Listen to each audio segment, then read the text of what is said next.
వక్ఫ్ ఆస్తులను నాశనం చేయడానికి బిల్లు తెచ్చారని అసదుద్దీన్ ఓవైసీ మండిపడ్డారు. వక్ఫ్ బోర్డులో ముస్లిమేతరుడిని సభ్యుడిగా ఎలా చేర్చుతారని, వక్ఫ్ అంటేనే తన దృష్టిలో ప్రార్థనా స్థలమన్నారు. ఓవైసీ వ్యాఖ్యలకు బీజేపీ ఎమ్మెల్యే రాజాసింగ్ కౌంటర్ ఇచ్చారు. వక్ఫ్ బోర్డు భూములను అమ్ముకుంది, కబ్జా చేసింది ఓవైసీ బ్రదర్స్ అని ఆరోపించారు. భూములను లీజుకు తెచ్చింది కూడా ఓవైసీ బ్రదర్సే అని విమర్శించారు. అప్పుడు దేవుడు భూములని గుర్తుకు రాలేదా అని మండిపడ్డారు రాజాసింగ్.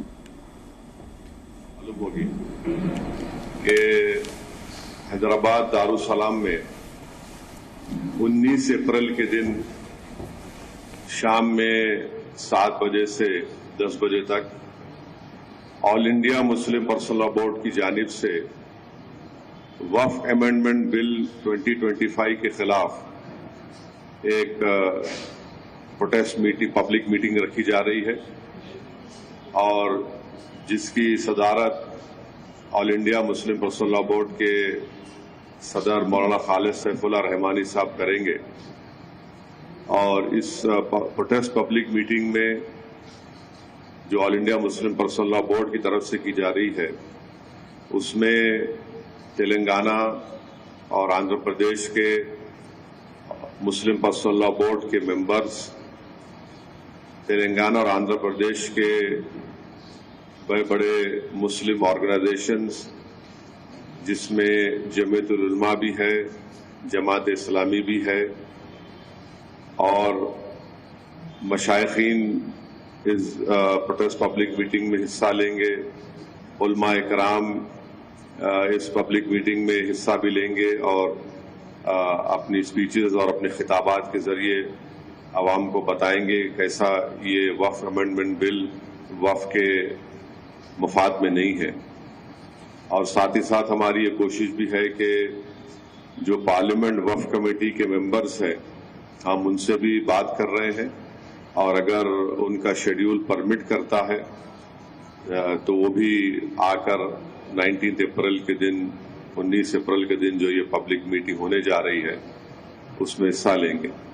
19 अप्रैल के दिन मगरिब की नमाज बाजमात दारुसलाम के ग्राउंड में अदा की जाएगी। उसकी उस जमात उस नमाज में जनाब रिजवान कुरैशी साहब जो खतीब और इमाम मक्का मस्जिद है नमाज मगरिब पढ़ाएंगे और उसके बाद उनकी खिरत से ही जलसे का आगाज होगा। वक्फ बोर्ड पैना केंद्र गवर्नमेंट ఒక మంచి బిల్ తీసుకొని వస్తున్నారు. ఆ బిల్కి వ్యతిరేకంగా ఓవైసీ అంటే హైదరాబాద్ పార్లమెంట్ సభ్యుడు ఈరోజు సాయంత్రం దారుసలాంలో వక్ఫ్ బోర్డ్ బిల్ అగ్నిస్ట్గా ఒక బహిరంగ సభ పెట్టిండు.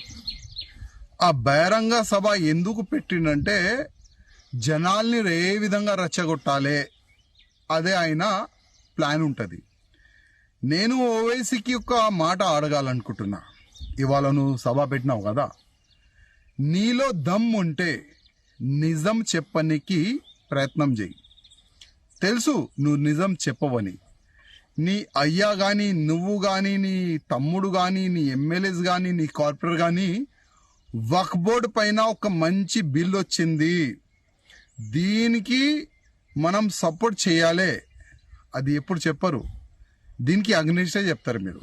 ఎందుకంటే వక్ఫ్ బోర్డ్ ల్యాండ్ని అమ్మిపించిన మీరే, వక్ఫ్ బోర్డ్ ల్యాండ్ని కబ్జా చేసినారు మీరే, వక్ఫ్ బోర్డ్ ల్యాండ్ని తక్కువ డబ్బుల్లో రెంట్కి తీసుకున్న మీరే. ఇవాళ ఓల్డ్ సిటీలో కానీ మొత్తం తెలంగాణలో కానీ ఎన్నో ఎకరాలు వక్ఫ్ బోర్డ్ ల్యాండ్ కబ్జా చేసి అమ్మిపించినారు మీరే. అప్పుడు మీకు యాద్ రాలేదా?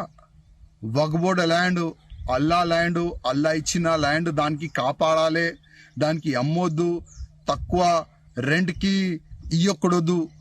అప్పుడు యాద్ రాలేదా?